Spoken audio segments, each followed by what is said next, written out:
Hi Wigson Academy, my name is Natasha Roberts. I work in professional sport full time. I currently work for the ATP and the WTA Professional Tennis Tour. And Mr. Dandolo asked if I could do a short video explaining to you how I got to where I am and any advice I have for you guys. And yeah, so let's get into it. I've been working now in sport, well, with tennis for 6 years. I worked for gymnastics for 5 years before that, and then I worked in the National Health Service before that. I started out, I did my A-levels. Oh gosh, I have to think back a long time. I did biology, chemistry, psychology and maths at A-levels first. And the entry route at the time was, of course, you have to go to university, do the degree. We had to get 2 A's and a B. I think it's still the same. So yep, I got 2 A's and a B at A-levels and went to Manchester University to study physio. The course is predominantly clinical based, so I would say it was a mix of 70 to 30% of clinical practice in the hospital settings. It was an NHS funded course at the time. I'm not sure if it is still that now, and 30% written. And then after graduating from uni, it was very difficult to get physio jobs at the time. I remember having to go maybe for 4 or 5 interviews at the time a week. I got a job within the National Health Service and I stayed there for 4 or 5 years, I think. And anybody considering going down the route of wanting to be a sports physio, I would 100% massively encourage that you go into the National Health Service first. You get so much support and guidance and mentoring, and you really become an all-around physio first before you go to specialise in sport. The benefit of working in the National Health Service first is that you get to see all different kinds of pathology and conditions that you will never see in sport, so that when any of those random pathologies do transpire with your athletes, if you do want to go down this route and you're on the field or you're out on the road with your athletes alone, sometimes having that background knowledge of all of those conditions that you see in the NHS that you don't always see in sport is so massively helpful. So I would massively encourage that first. After that, at the same time, whilst I was working as a junior physio in the hospitals, I always wanted to work in sport. I come from a sporting background, having been a gymnast myself. So I looked around everywhere. There's a very good website called UK Sport. I used to look on religiously, probably 2-3 times a week. There was also a website called the English Institute of Sport, whereas I was always looking for sporting opportunities to volunteer at, or to even go just to shadow. And that would be my best advice as to how to get into the industry. As a sports physio, the industry is quite saturated and very specific. The opportunities don't come around often, because once you're in sports physio, people don't tend to leave, because it is such a great industry. I love it so much. So my advice would be to start as a junior physio in the National Health Service and look for any sporting opportunities you can, whether that's working with your local football team at the weekends or your local rugby team. There's always opportunities to do like ad hoc contractor work. So I started doing that. I started to work at British Taekwondo. I live locally in Manchester, and I'd studied in Manchester, and there's so much amazing sport up this way. So I was really lucky that there was a lot on my doorstep. There's the British Taekwondo Centre here, and we have British Cycling here. We have the 2 major sports teams, obviously. No offence if anybody is not a Man City fan. So yeah, so I started with that. I started to do Wednesday and Saturday evenings working with a local rugby team, and then I also started working with the local taekwondo team, just doing taekwondo.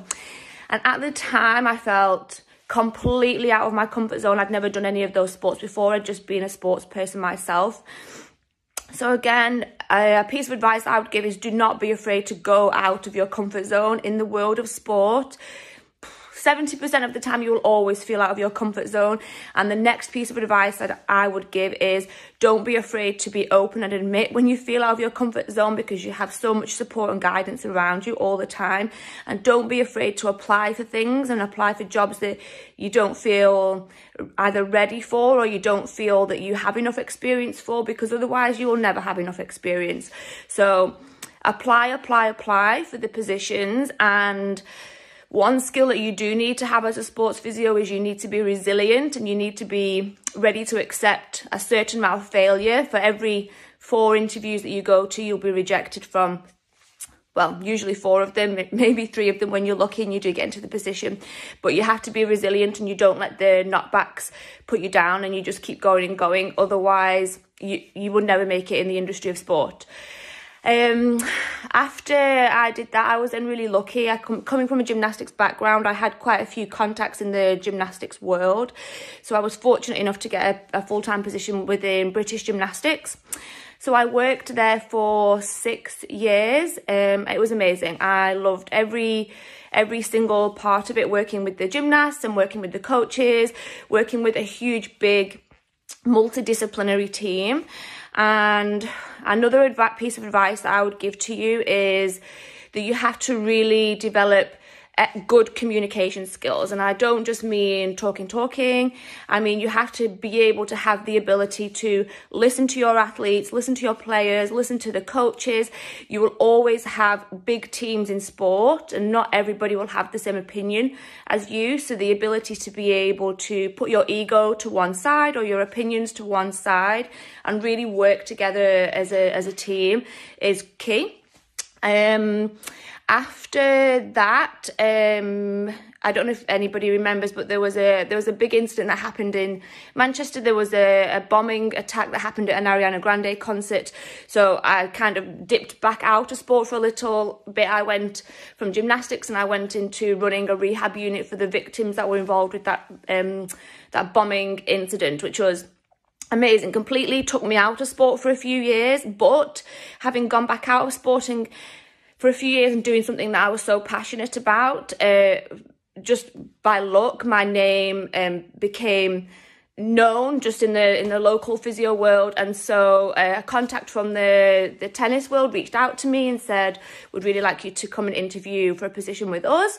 So that's kind of how I ended up in tennis. I didn't come from a tennis background at all. I knew nothing about tennis. So again, that's another piece of advice. Don't be afraid to challenge yourself and do things that do sports that you've never heard of or that you don't know anything about. A lot of people make the mistake of thinking, I love football, so I want to go work in football, and football is so saturated. And what I've gained from tennis, having never known the sport before, is unparalleled to what I could say that I gained in gymnastics, because I knew the sport inside out. So if I could flip my career around and do it differently, I would probably have done some sports first that I knew little about, and then maybe come back to the sport that I love and that I was really passionate about. That would be my advice. In between all of the different positions I've had, I did my sports medicine masters. It's not essential in the world of sport, but it is massively encouraged, and it is a huge advantage when you're applying for positions, and it's something that they can see on your CV. But 100% is absolutely not essential. The biggest thing I would say for working in sport, more than being academic, is that you have to be a doer. You have to be able to work hard. You have to have great stamina, because the working hours are very untraditional. There is no such thing as a 9 to 5 in the world of sport, and so you have to be able to do it because you love the job. Don't do it just for a job or for money, because you will never survive. You do it because you love that job. But the opportunities that it gives you, oh my gosh, I could be here forever listing them off. I travel the world with my sport. Every single week I go to a different country, following the different tennis tournaments around. I've been able to meet so many amazing friends and people all over the world, and have such a vast network of international connections now, which have helped me gain other opportunities and being able to look at other positions all around the world, not to mention lots of free holidays. So another piece of advice that I would give you in sport, networking is so key. It's to be courteous and kind and helpful to anybody that you meet along the way, because you never ever know when you might need that person again. That person could be on your next interview panel. You could come to meet with that person and work with that person in the next position that you are in. So a lot of the time you have to do things for very little pay when you start, and do things just because you want to do them and you want to support a colleague or to be helpful. And that is how you get your name known in the world of sport and in the world of physio per se. So yeah, I hope I've given you some good insight into how I got to where I am and the route that I took. If I was to summarize it, I would say networking and making good connections was the reason that I got to where I am today, and just trying really hard to be a good physio. Do it for being a good clinical physio, and never do it initially for the money, because sports at the lower levels, the money doesn't exist. So if you do it for that reason, you will not make it.